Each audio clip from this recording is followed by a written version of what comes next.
আসসালামু আলাইকুম। Iqbal timber and ফার্নিচারের পক্ষ থেকে আজকে আপনাদের সামনে নিয়ে এসেছি আসলে মূলত ওই যে রং পলিশ করা হয় তার আগের মুহূর্তে কাঠ তো কখনো নিখুঁত হয় না। আসলে কাঠের যে ফুটা ফাটা থাকে এই জিনিসগুলো আসলে অনেকে ভাবেন যে আসলে এগুলো কী দিয়া বোঝায় বা কী দিয়া পরিপূর্ণ করে, এই জিনিসটা আসলে কেউ জানেন না। তো আজকে সেই বিষয়টা দেখানোর জন্য আসলে মূলত এই ভিডিওটা করা। তো আজকে দেখতে পাচ্ছেন এই যে কাজ করতেছে তারা এবং কারিগররা, দক্ষ কারিগররা আসলে আমাদের এই কাজগুলো ফার্নিশের কাজগুলো করা হয়। তো দক্ষ কারিগররা আসলে কীভাবে ফুটিং করে এই জিনিসটা আজকে আপনাদেরকে দেখানোর জন্য আসলে মূলত এই যে হলুদ যেই জিনিসটা দেখতেছেন এটা মূলত মম।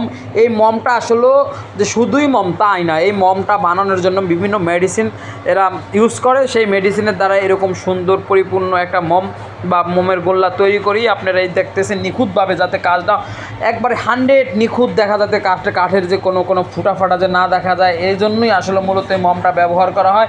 এই মমটা ব্যবহার করার কারণেই আসলে মূলত পাল্লাটা প্লেন দেখা যায় এবং দেখতে খুব সৌন্দর্যবোধ মনে হয়, তাই না? তো আজকে এই পর্যন্ত আমাদের ভিডিওটা দেখানো হলো। পরবর্তীতে আরও সুন্দর সুন্দর ভিডিও নিয়ে আসার জন্য আপনারা আমাদের এই চ্যানেলটা সাবস্ক্রাইব এবং লাইক কমেন্ট করে দিবেন, কেমন অনুরোধ করা হলো।